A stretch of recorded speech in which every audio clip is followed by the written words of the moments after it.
sometimes less is more. Us as humans, when we're thinking about our productivity and our workflow, we tend to add more, a new software, a new technology, a new process, or something new, instead of really auditing what your workday looks like and what your workflow is, and maybe removing some of those bureaucracies, maybe removing some of those meetings. There was a point in my career where I looked back at my calendar for that month, and I was like, I was sitting in meeting after meeting after meeting after meeting. And I'm like, of course I'm overwhelmed because I didn't have any time to actually sit down and think about the work that I'm doing. I can't be working. I have a family that, that loves me and also wants my attention. So I had an aha moment where I was like, hello, everyone, and welcome back to another episode of the Tech Your Business podcasts. Once again, I'm Peter, and I'm here to share with you different ways on how you can improve your business with technology. Today on the show, we have a really, really special guest. I had to literally beg her to come on the show because what she has to share with us is something that I'm really, really, really big on, which is productivity. Productivity, automation, and getting things done. So our guest today on the show is Yari Ising. And she is the founder and the CEO of the Ising Agency, whose mission is to simplify life for creative teams by offering operations, recruiting, and administrative supports. Yari has a background in television production, media and communications, and she has also managed live events and built in-house creative teams for Fortune 500 companies. So you see, she has a lot of experience in this. And one thing I was telling her just now too is that I finally met someone that's a lot more organized than me, because leading up to this episode, before I get to the step of the process, she's there.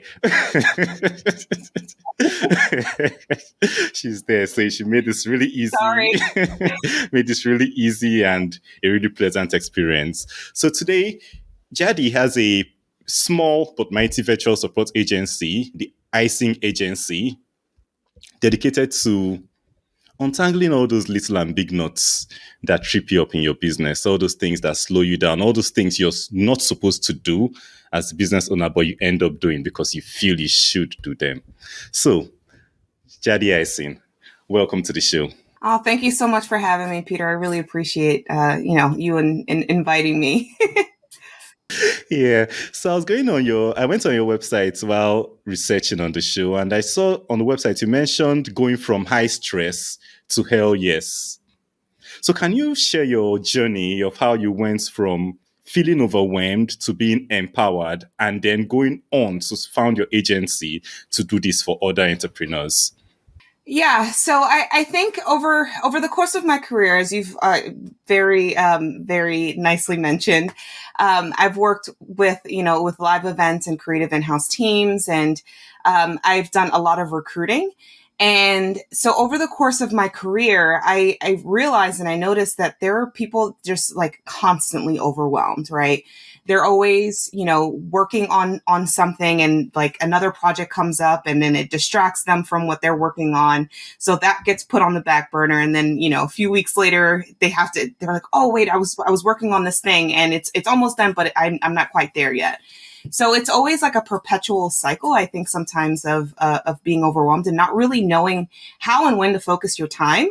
And over the course of my career, you kind of see the same line in the job description, other duties as assigned. And I find that if you're not working on your actual job and what you were hired for, all those other duties as assigned will become what overwhelm you. And so I realized, as I kind of continued on my career and started building teams of my own, I realized that I think that it's super important to take all those other duties as assigned and put them in other places, whether it is hiring a vendor or a contractor or something like that, to take those things on versus constantly having your team overwhelmed. So that's kind of where my experience has kind of lended itself to kind of seeing how that can impact your business. And you talk about delegating those tasks that are as assigned, like you said, to another team and everything. But when you look at it, when you look at the operations and everything, Mm-hmm. how does a lack of efficient systems and operations hurt creative businesses and teams also? Yeah, when I think about productivity and efficiency, I always think about the whole purpose of our teams kind of working on or whatever projects they're working on. The whole point is to be as productive and efficient as possible, right? You want to make sure that you're making informed decisions on, your investments and things like that. And, when you're not being as productive or efficient as possible, it stagnates your innovation, whether that is with the new technology that you're using, or whether it's just the innovation within your team and how, you kind of are working on and delivering on the work that you're doing. So I find that it kind of trips you up and it just slows you down, because if you're not hyper focused on what you're supposed to be working on, then you're being pulled in a lot of different directions, and the quality of work isn't going to be as productive or efficient, if that makes sense. Hmm. Yeah, that's really true. So can you take us down a bit? You talked about working in different industries, in television and different places. So can you just connect the dots for us, like they say?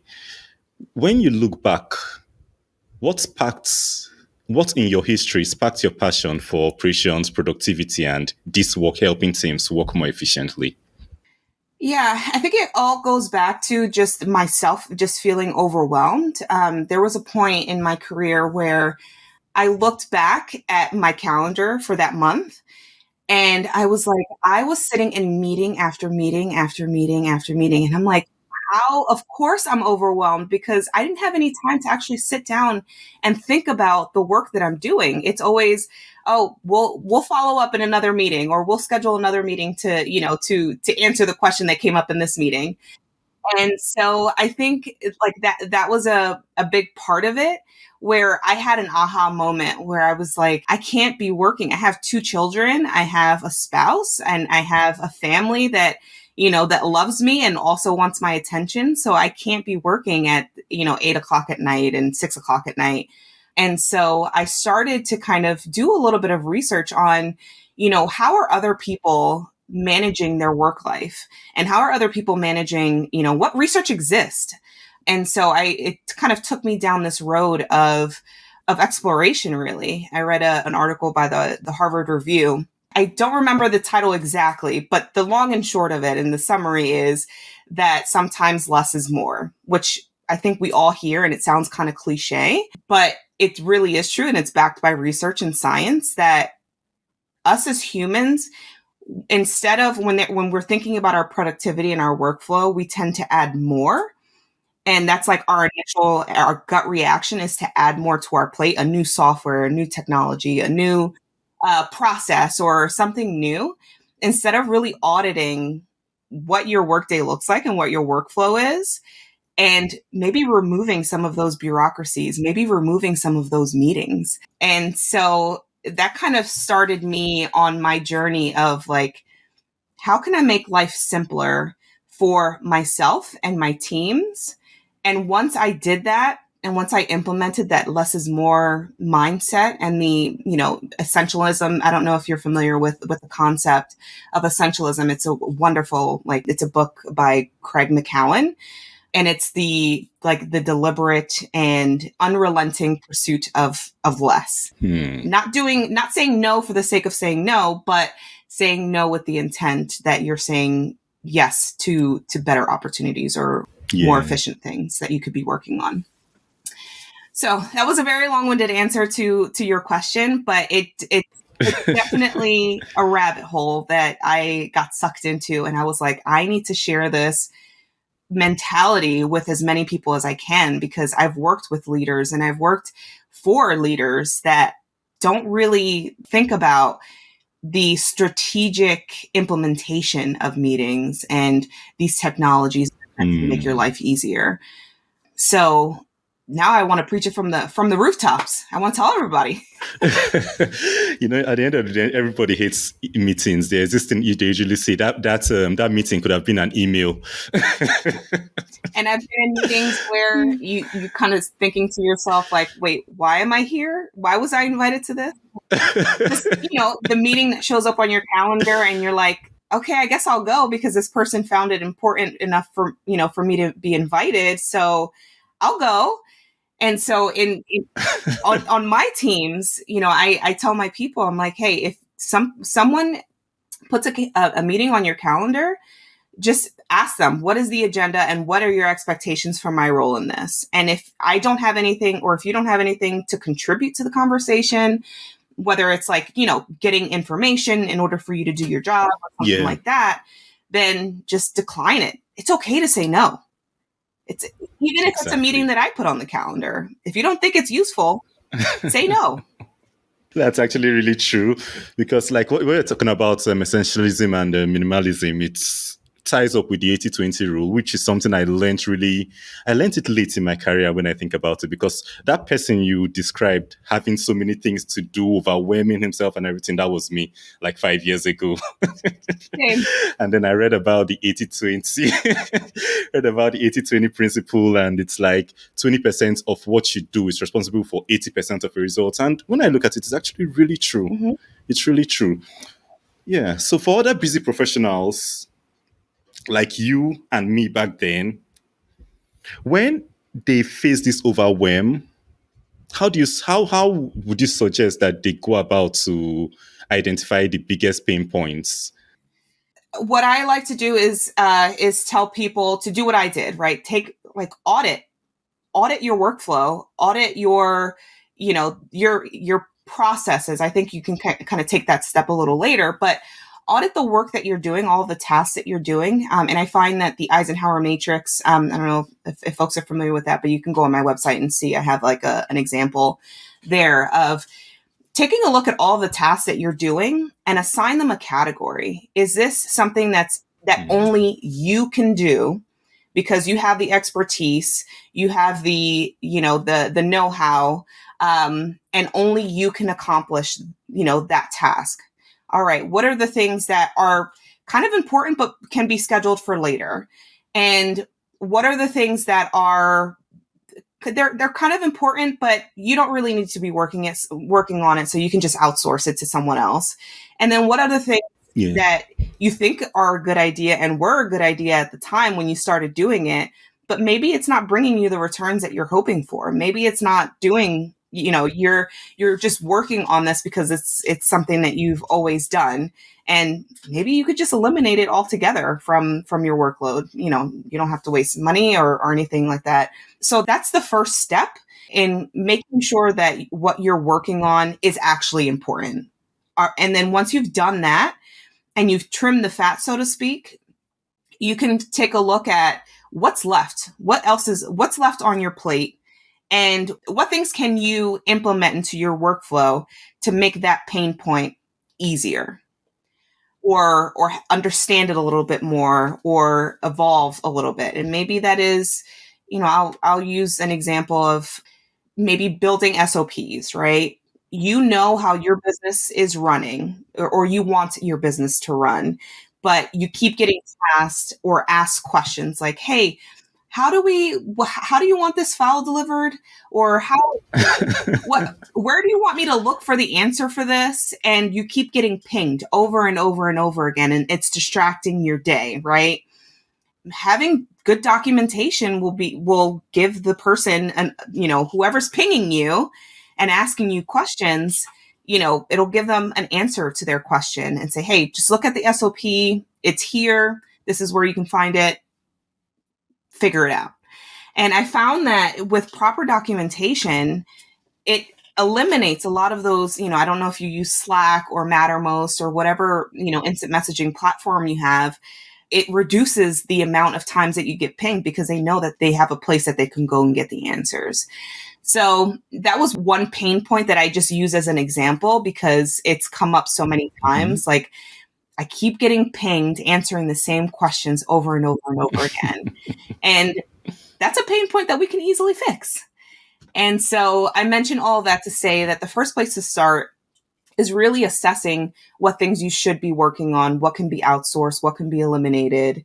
And, in this example that I just used, you understand how your business works. You understand what you're trying to accomplish, and it's your responsibility as a business owner or as a team leader or something like that to make sure that the rest of your team understands that. So that's something that you have to do as a leader.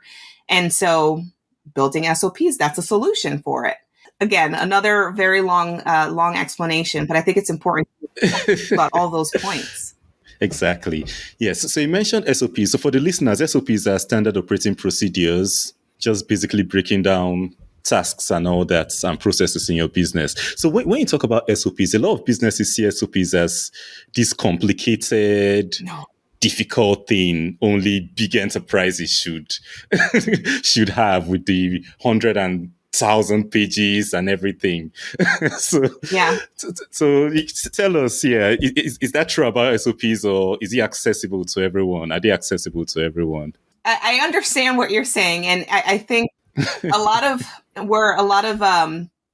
SOPs are born from having to duct tape a bunch of different processes together, and it may not, look consistent. It may not be easily found because it lives in the Google Drive and it lives on the hard drive and it lives over here.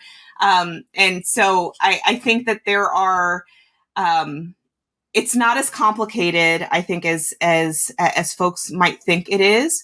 I think having a resource where there is just one way or one place that folks go to find the answers or find the documentation, and break down the processes into as small pieces as possible, so that if someone's working on writing a blog post, for example, they can easily go into the SOP document wherever it's housed, and then just click on writing a blog post and doing categories. So that's where building the SOPs and having it available is a part of a larger strategy to make sure that everything that your team is working on is a consistent process, and that every client that you have is having a consistent experience.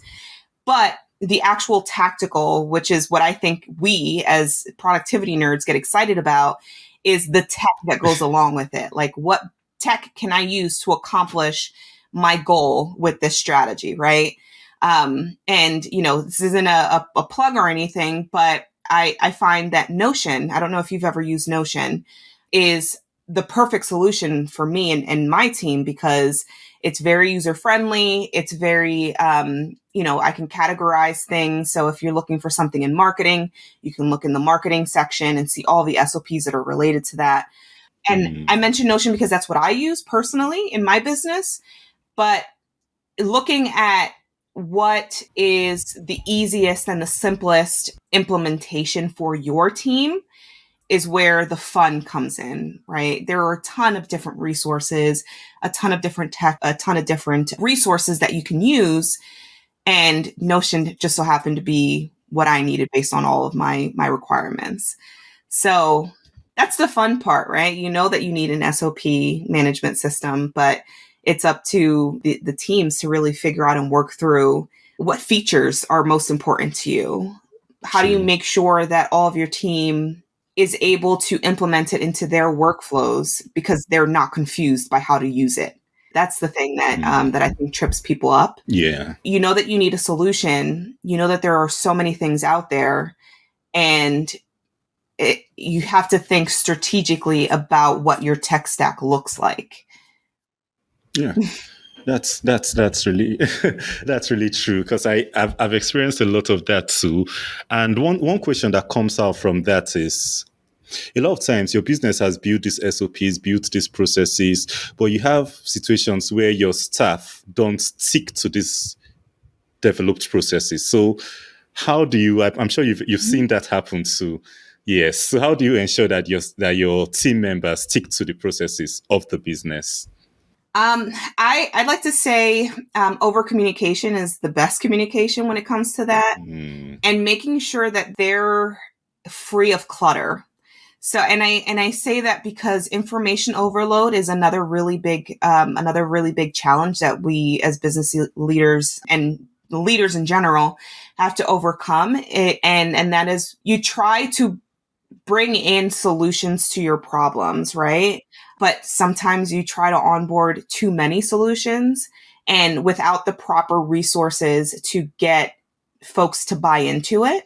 And so if you have too much that people have to learn at once, they're not going to retain all the information that you're giving them, right? So I think, taking a phased approach, if you are implementing different technologies and software to solve a variety of different problems, it has to be a phased approach.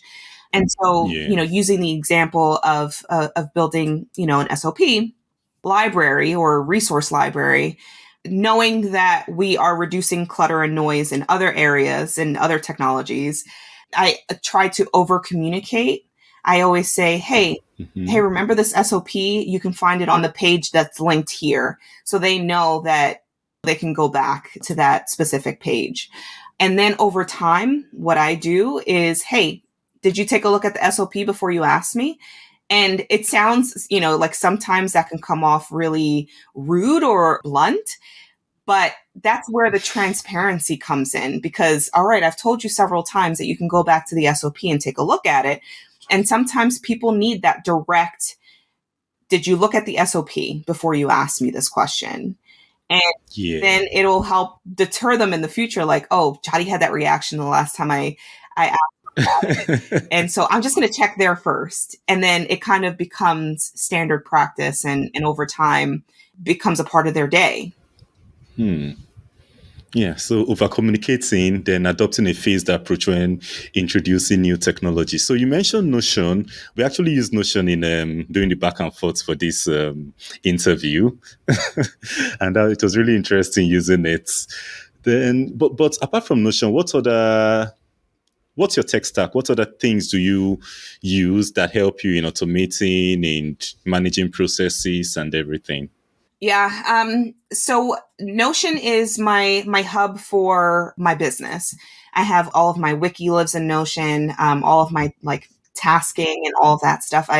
What I really appreciate about it is that it's very customizable. So I can add, change, tweak, and make it work for me in a variety of different ways. So that's been the solution that works for me. And so I also keep my my client dashboards in Notion. So all of the, I always like to be over communicative. If you haven't picked that up, so every client gets their own workspace where I give my team, anyone that's working on that particular client, they know who the client is, what they do, what active projects we have with them, and all of that that lives in Notion. And I use Slack. They integrate really well together. And that's really the core of my tech stack. I mean, I've mentioned this before, but I think simpler is better. I'd rather have my team navigate around Notion to find what they're looking for rather than going to this place for tasks and this place for a wiki and this place for our brand assets and over here for, to see all of my speaking engagements. I'm a huge fan of less is more, if you don't already know. So those are the core communication routes that I use. And obviously I use things like Canlily and stuff like that for scheduling and things like that to automate that process too. So, it's really, yeah, it's actually really obvious that you practice what you preach about, less is more. Because typically you see where someone probably uses Notion, then uses Dropbox and uses Google Drive, which does what Dropbox does. Yes. And you're just logging in all over the place and you're confused. Exactly. Yeah. And that was very intentional. Yeah. When I started my business, I explored a bunch of different tools. And there are some very robust tools, but they do one thing really, really well, which is 100%, it's totally valid. And it's something that you should consider as you're thinking about your own tech stack. But what I found, and I keep using Notion as an example because that's just where I live, I'm able to easily customize my use case for Notion. So why, I can take what I've learned and what I've seen other tools can do and implement it in my own Notion page. So Ooh. it's been a really fun and exciting journey to kind of build out what my Notion looks like. You're actually convincing me to look deeper at Notion. Maybe I need to reach out to them to be sponsored or something by them. Right? Call me. Yeah. So I went on your website and I saw you mention the clear the chaos process Yeah. you use when you work with clients at the Ising Agency. So can you walk us through this process and how it's customized to each client that comes to you? Yeah, that's a very good question. And one that I think when you say that you work with, you offer business and creative operations support, it sounds very vague because it's intentionally vague, right? Because every business runs differently. Every team runs differently, and solutions have to be customized no matter how much we want to be able to scale in a very specific, with a very specific process and things like that. You have to meet folks where they are and help them with their actual pain points, because I am a huge believer in doing what works for you. And so I'm not going to try to implement my own way of doing things. If Notion is not the right fit for a specific client, then we will find what is. And so every client relationship will start with the discovery phase. And I like to give myself time, and I like to be transparent with my clients to say, hey, this discovery phase will last as long as we need it to, in order for us to really assess what the problem is, right? What is it that you are struggling with the most? Why are you calling me to help you clear up the chaos, right? What chaos exists? And then beyond that, usually it's a surface level, like, oh, I really have to get this project done and my team is really busy working on other stuff. All right, so what's at the core? How did we get here? How did we get to the point where you're urgently looking for help? And what's the layer beyond that or under that? And so usually what I find is that there are underlying things that maybe need to be fixed so that that problem doesn't come back again and I'm not being called again for the same thing. So again, I keep going back to the instance or the example of SOP building, because obviously I think proper documentation is super important, but that could be a variety of different things, right, that people are struggling with. And so that's kind of where we start. We start with the discovery phase, where I come in on my own and kind of assess the current processes, the current workflows, and what exactly do you need done and how do we get there? And so the next layer is really taking a step back and looking at, all right, now that we've assessed what the current landscape is and what your current workflow is, I can either get to work on my own because it's something that I could easily work on, or I will put together a team internally to accomplish the mission. So to do the work. So I do all the project management and I hire all the people to kind of get that project done. And then if it comes down to the level of support that's needed from me, either we're implementing new processes so that we don't get back to this point where the team is overwhelmed and stretched thin, or I'm like, okay, the project's done. You guys are good to go. You just needed to get caught up on something. So call me when you need me again. I think it's all, just kind of taking in what the actual pain points are. And what I am really thrilled about is that my clients have said to me that they enjoy working with my team because A, we're transparent, and B, we're flexible. Everyone's business model is different and everyone kind of goes into business to do things their own way. And I, for myself, like to make sure that I'm providing as much value as I can while not adding more to my client's plate, whether that means like they're paying me more than they should be, because everything that I do is on a cost plus model. So like if I'm paying someone by the hour, they're paying the person by the hour plus whatever my service is, right? I mean, we're not here to talk about business models and stuff like that, but I mentioned all that to say that it really truly is like a customized approach that I take with every single client. Hmm. That's the process is really interesting when you look at it. And you mentioned clients having underlying issues that are discovered usually in the discovery phase. So, what are some common problems or bottlenecks you discover among clients? Usually, I think it's an overstretched team is usually what I find. Folks are just, they're doing a lot. They're doing too much all at once. Or they're trying to Mm, do too much at once. So that's one thing that I kind of see very often. And so there's that. And there's, documentation is also another one. And yeah, I, I don't know. I feel like because every business is different, I think it all kind of varies from person to person. But yeah, usually it's that the team is just overstretched and they just need some breathing room. If you get an influx of work and, every business owner wants more work to either prove their value or to make more money, obviously, because that's why we're in business, right?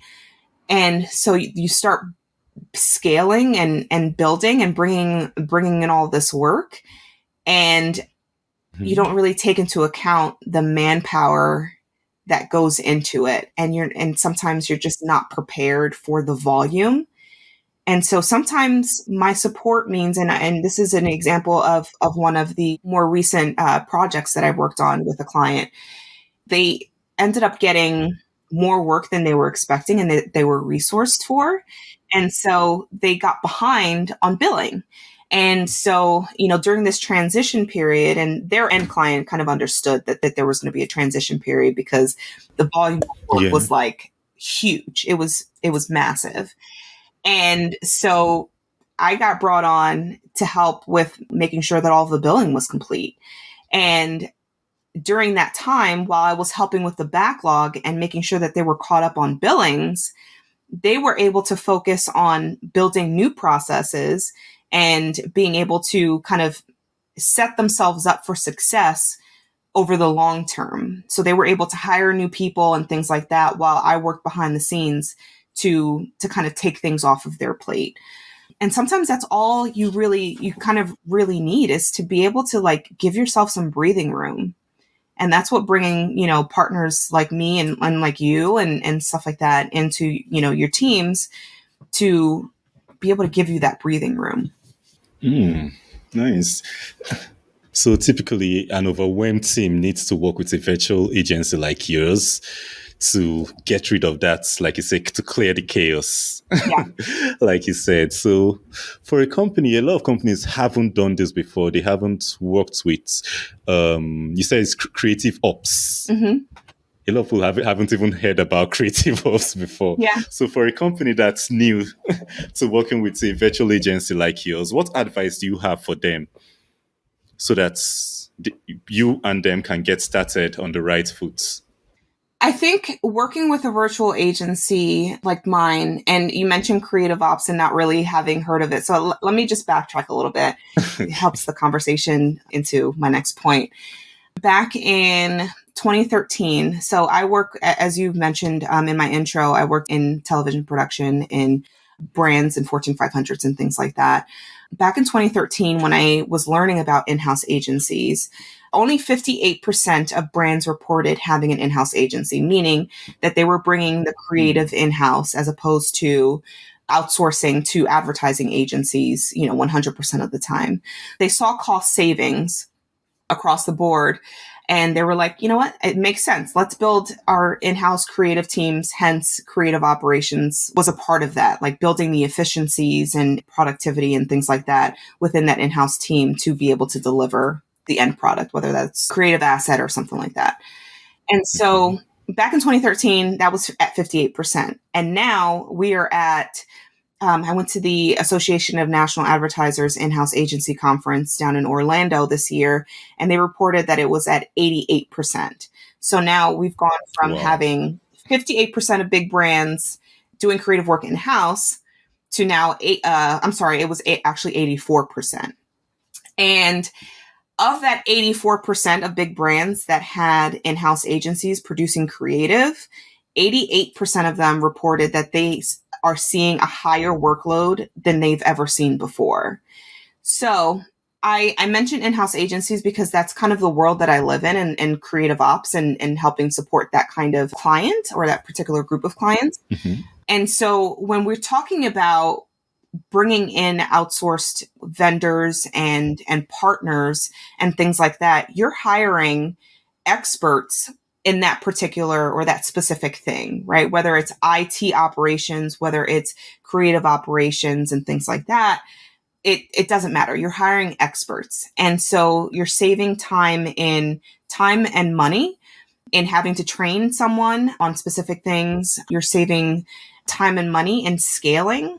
So as the influx of work comes in, you're able to scale up and scale down based on the time of year, even. Sometimes they're busier than others. And again, you're investing in the expertise that they bring to the table.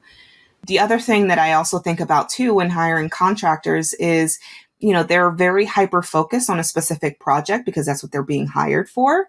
And, a lot of folks will automatically go to, I want to hire someone full time to work on work on this full time. But that might not necessarily be the answer, because what I find in working in the corporate world is that sometimes people, they get caught up in the cycle of busyness and being busy that they might not be working on, on this particular project that you're asking them to all the time, because they're trying to, perpetually make sure that they're of value.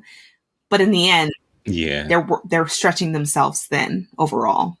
That's really true. So for busy leaders and entrepreneurs also, what are your top 3 productivity tips? Yeah, I think I've mentioned them throughout this conversation a handful of times because I feel very strongly about them. And that is saying no more often. Sometimes saying no to new technologies. Like and I'll be fully transparent with you. I haven't been on social media because I think that it's just really overwhelming for me. So that's something that I say no to. But onboarding and building a strategy for Threads, right? It's a new technology and it's something that has promise to be, the next big thing. But should that be your priority? What are you strategically, what are you trying to accomplish in your business? And does investing money, time, and resources into that, is that going to propel you forward and achieve that mission? Sometimes the answer is yes, and sometimes the answer is no.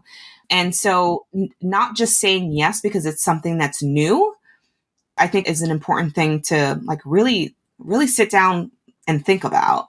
The other thing is I am a huge fan of having fewer meetings.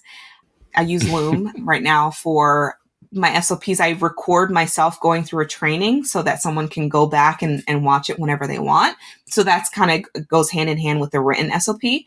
And I also, if I have company updates or if I want to share something with my team, I just record myself and then they can watch it whenever they want. As long as they communicate to them, this is something that you need to watch, they do. And then I would say the other thing is to really allow yourself and your team time for deep work. And that is blocking off, on my team, I have a no meeting Friday rule. Don't put a meeting on my calendar on a Friday because I'm not going to accept. And, that's my time to really think strategically. It's my time to do what I think the business needs to propel forward. And, there are also, and if a full, a no meeting day is not possible, I would, suggest maybe, Tuesday mornings have it be a no meeting time.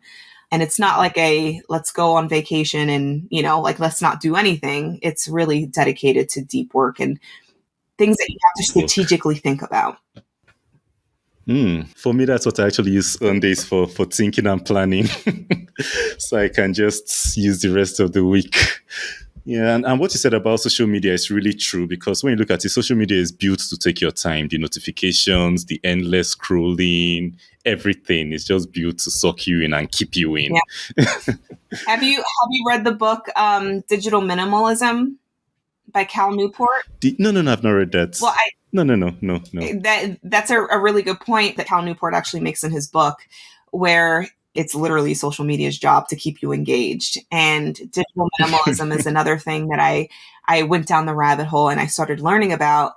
And it kind of ties back to the point that I've been making, which is less is more, right? You have to think about all the clutter in your life, not just the physical clutter in your space, but the technology and all that, and really think about, okay, as you're introducing new things, what is the value that this piece of technology brings to me? How important is that value? And under what circumstances do I use that piece of technology? I recommend that you read that book. It's a really good one. I talk about it on my blog too. Yeah, I've actually taken note of it. I'll look for it once we're done talking. Yeah. Yeah. So you also mentioned one thing that I found really interesting, that your SOPs, at times you measure them as Loom videos. And that's one thing, because SOPs don't have to be books or have to be documents. They can be videos, like you just said, Yeah. which makes them much easier to create, number one, and consume, number two. Yeah. So the three things you said: say no more often, create fewer meetings, and allow time for deep work. Yes. Yes. All right. So do you have anything you would like to share with our audience on productivity, automation, anything else I've missed? I will say that, as I've mentioned before, every business is different. Every team is different. Every leader is different. Their leadership style is different. But I would implore folks to, as a part of thinking about the tech that you're built, or that you're, your tech stack and the software that you're letting into your day-to-day life at work or at home, that you really think about the people or the person or the human-centered aspect of it. Because there's no point, especially as a leader, to onboard a complicated software that your team isn't going to use, because you're going to end up just as overwhelmed and annoyed or frustrated that no one's using your software because it's too complicated to onboard, or, it's not something that the entire team sees value in, which is fine. Because if they're a part of your team, they should be doing what you're asking them, because you have the strategic vision. But I think it's important to understand what our teams are dealing with on a day-to-day, and how this is going to, the implementation of a new software is going to affect their day-to-day, and how quickly they're able to learn. I always like to, emphasize the human-centered part of what we do, because there's always going to be AI is coming into the game, and it's a huge topic of discussion, especially in creative ops, and we'll never lose the humans behind the work that we're doing. Exactly. So you mentioned, or I read on the website that that the Ising Agency is a virtual agency. So that means you work remotely with clients, Yeah. probably most of the time. So what difficulties have you encountered, challenges working remotely, and how have you overcome them? I think having a personal one-to-one relationship, I think, is a little bit, it's different. It's not harder. It's different because, you kind of get to see people's mannerisms and things like that. And some of, the folks that I'm working with are they're even too busy to have meetings, which is perfectly fine. I meet you where you are. So having folks kind of get my personality and my way of thinking and working has been something that I try to put an emphasis on, which is why I do, podcasts and videos and things like that. Because if you're too busy to meet with me during the day, you can watch how my philosophies on work. And so I think that's one challenge, and it's one that I commit to meeting people where they are. If we don't have a single meeting, that's fine. I don't want to add more to your plate than you already have. So kind of navigating that challenge, I think, is an interesting one that I'm trying to be creative with. And then the other is the fact that I'm not on social media, and having a virtual agency that exists entirely online and not having a social media presence is something that folks are very, very surprised by, because I come from the media and communications world, and I come from, my degrees are in advertising and public relations. So it kind of flies against what folks traditionally think is important for marketing, right? But what Okay. I find is that, back to my original point, is I think having these interactions and having conversations with people is so much more important than putting out like ads and stuff like that on online or on social media, because people don't really understand. They don't really get a full picture of what they're investing in. And maybe they True. do, but it's something where, like I said, less is more for me, and it's been working. So it's cool. True. So what do you see? What's the future for the Ising Agency? What plans do you have for the future? I'm very flexible in that. I really pride myself in that, actually, that if I see a need, I want to evolve to be able to support that need. Mm. Ultimately, I would love to have my own SOP platform, which it always Mm. comes back to that, right? To make it so that folks have all of my my brain and all of me in being able to build their own processes. So the challenges that I Yeah. see day in and day out, I can help to accomplish, kind of defeating those challenges. So eventually, True. True. I'm not a software guru at this point, but I'm hoping over time I can build a platform that folks can use, and that is easy to navigate and able to kind of build their own processes on. Yeah, that's true. But at the end of the day, with your background in building, in breaking down processes and all that, you'll be able to build anything. Trust me. I appreciate that. I appreciate that vote of confidence. No, it's really true, because when you look at the process of building things, the most difficult part is having the clear vision and breaking down that clear vision. Coding is just base. It's really just base. Yeah. So if listeners want to learn more about you, to work with you, to interact with you, where can they go? Yeah, I am on LinkedIn. So my name is spelled Yari. It sounds like Jotty, with a hard J, not all the way it looks. But you can find me on LinkedIn. I am always happy to have conversations with folks, whether it be DMs or just interacting on the platform. That is one social media platform that I do use. And then you can always go on my website, and there are tons of resources and ways that that we can connect there too. Yeah. So we are going to link your LinkedIn address, your website address, and also the book you mentioned, Digital Minimalism, and also the software too, Notion. I love it. So we are going to link all those in the show note below. So listeners that are interested in any of that can always visit, learn more from you, work with you, and everything else. So thank you very much for coming on the show today, Jadi. Thank you so much, Peter. This is a great And conversation. Thanks for letting me ramble on about all of my nerdiness. it's actually really good. So, for the listeners, I hope you've picked a lot about SOPs, about getting over overwhelm, about processes automation, and doing more with less. So, thank you very much for being with us up to this point today on the Tech Your Business show. And until the next episode, don't forget to keep taking your business. Bye for now.